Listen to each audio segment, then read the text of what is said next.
Lots going on. Seems like every day. Up to election, 22 days away.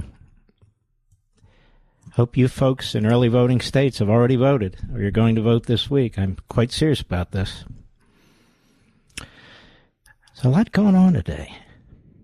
I remember back in 1988, and most of you do too, even you who are much younger than I, because we've played the audio, that when Joe Biden gave a speech and stole the words from Robert F. Kennedy and stole the words from Neil Kinnock, who was the Labour Party leader in Britain. It cost him his candidacy as he was running for the primary of the Democrat Party. 1988. He humiliated himself. He humiliated himself. And he had to drop out of that race. Well, now we have Kamala Harris, who's done the same thing. Other than the Daily Mail and Breitbart and a few others, the news is ignoring it because the news has changed.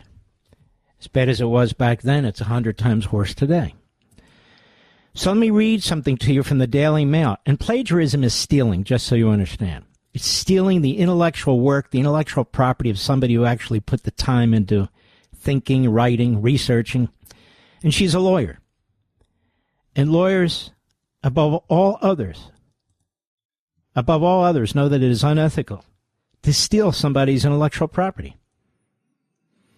Kamala Harris accused of plagiarizing her first book, Smart on Crime, and Bombshell Report. But the fact is, the vast majority of Americans aren't going to know about it. Let me make a little right turn here to explain why. There's a report that came out from Pew Research about 5 or 6 days ago. And it asks which news organizations Americans turn to for election news. Which ones? And they broke it down. Network television news remains the most widely used of these sources, 68%. ABC, CBS, NBC is at least a minor source for election news, including 3 in 10 who name this as a major source. About half of U.S. adults use CNN, 53%, or Fox, 50%, as a major or minor source of political news, while about 4 in 10, 41%, MSNBC. So on ABC, CBS, NBC, and CNN and MSNBC, there won't be a word about her plagiarism, which I'll get to in a moment. Both the New York Times, 38%, and the Washington Post, 32%, remain sources of election news for many Americans, although the shares who turn to these traditional newspapers have declined modestly since 2020. About a third of Americans name NPR, 34%, at least as a minor source of election news, writes Pew. 27% use conservative talk radio, such as Sean Hannity or Mark Levin. 27%. Their share who cite talk radio as at least a minor source of election news is identical to 2020, so the number hasn't reduced. So 27% of the people get their election information, their election news, and their news generally from Hannity and me and others in conservative talk radio. It's a lot of people. But it doesn't outnumber 68%. It's why George Soros wants to buy up these stations. But I'm making the point. The point is that what I'm about to tell you, because the media are censoring it, won't get to the majority of Americans. Several passages in Vice President Kamala Harris's first book are found to have been lifted from Wikipedia and other sources without attribution, according to a bombshell new report. Harris published her first book, Smart on Crime, A Career Prosecutor's Plan to Make Us Safer, in 2009, with co-author Joan O. Hamilton. It took a political slogan from her campaign for district attorney and attempted to make it into a nationwide plan for the future of criminal justice reform. Christopher Russo published details of the book on his Substack today, citing famous Austrian plagiarism hunter Stefan Weber, who says he found more than a dozen fragments of plagiarism. Weber's report shows that Harris copied verbatim content from Wikipedia, which is outrageous, Goodwill Industries, her partner on Back on Track crime program, and other online sources. The report shows that Harris lifted an entire section of text from the Associated Press story published in April 2008 about low graduation rates. That's why when people say to me, why do you have so many endnotes and footnotes? Because I'm ethical. That's why. That's why. In another section of the book, Harris included extensive sections from a John Jay College of Criminal Justice press release, nearly verbatim, without attribution. The plagiarism hunter made a side-by-side comparison showing Harris lifted part of her book from Wikipedia without properly citing the online encyclopedia as her source. First of all, it's a very horrendous source. Another example includes language copied directly from a Bureau of Justice Assistance report on crime statistics of West Palm Beach. Rufo wrote they not only lifted material from sources without proper attribution, but in at least one case relied on a low-quality source, which potentially undermined the accuracy of their conclusion.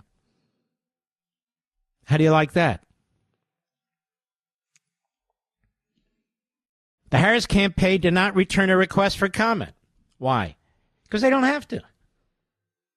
Because they're not going to.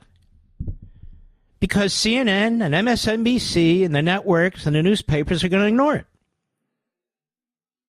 Plagiarism accusations can derail a political campaign as it demonstrates a candidate that is lazy or unserious, and that's her. Like with the hurricane and everything else, and her staff has said she doesn't do the work. Biden's first presidential campaign, as I pointed out, in 1987 was derailed by plagiarism accusations after it appeared to be copying phrases and mannerisms from a British Labour Party politician. He was also accused of plagiarism in law school.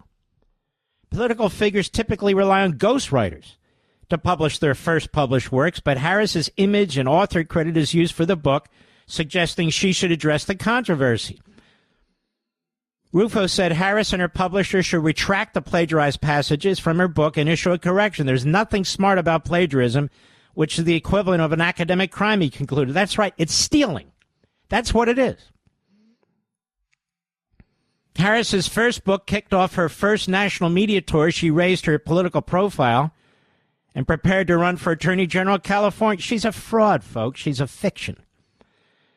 And Rufo criticized the published work of prominent academic figures, including former Harvard President Claudine Gay. She was also widely criticized for her lackluster response to anti-Semitic protests and violence on campus. She has a lot in common, doesn't she? Harris with Claudine Gay. So Harris is a plagiarizer, and she has no intention of responding to it. None.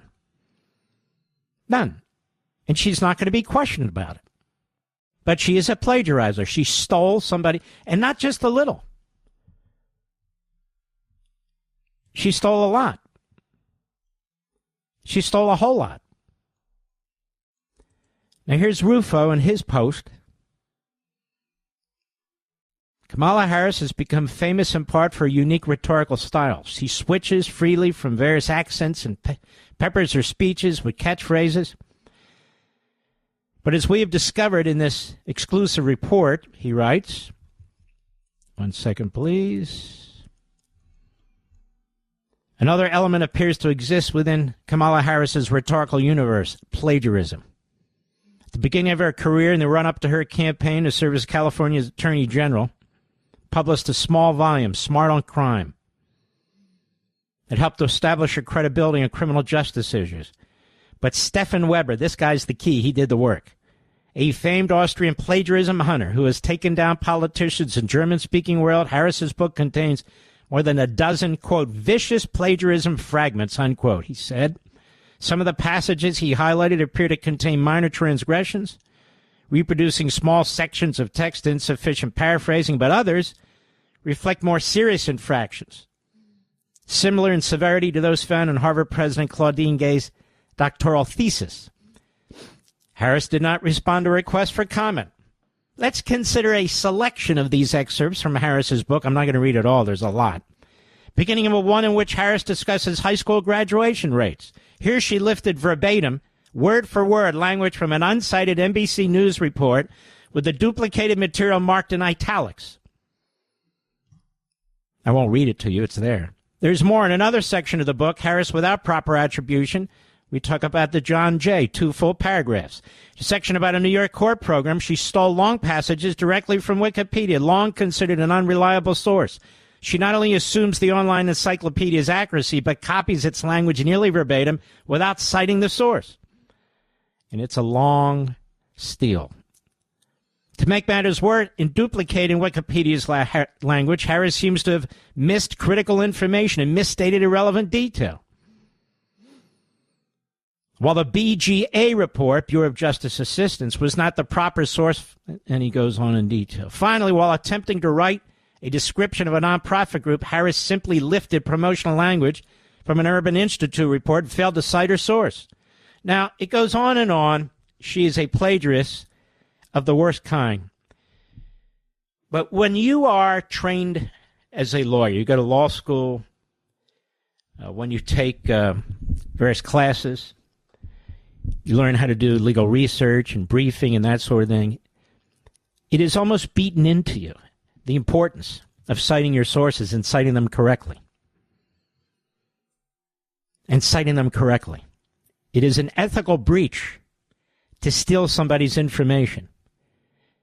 In fact, lawyers can be disbarred for filing briefs where they steal significant pieces of information and so forth without citing the original source. Now, this was a book. But it shows you how unethical and immoral this woman is. And not just with plagiarism, with her lies, with her flip-flops, with her failure to prosecute people who molested young teenagers and children, pedophiles. She is a liar. She's dumb. She's a Islamist, Marxist ideologue. She treats people like crap. She can't keep staff, 92%. When she was vice president, 92% left, including top official, chief of staff, communications director, and so forth and so on. They leaked to Politico. They leaked to other outlets, which don't cover it anymore, about the F word. The father of an intern who supported her when she was DA was so upset he wrote an op-ed in a San Francisco paper, how she told people who came into their office, stand up straight in the morning and say, "Good morning, General," when she was Attorney General, rather. General. And told them not to look her in the eye. This is a head case. It's a head case. And the media have done the very best they can to smother this. She's not a good person. She's a mean person. She's a nasty person. She's a dishonest person. And she now steals people's intellectual property and uses that as her own to write a book in order to make a profit and to promote herself. And the overwhelming majority of the networks, cable news, newspapers will pretend it never happened. Just like Dougie Emhoff, the way he's treated women, abused women. They'll keep that under lock and key as long as they can. Terrible.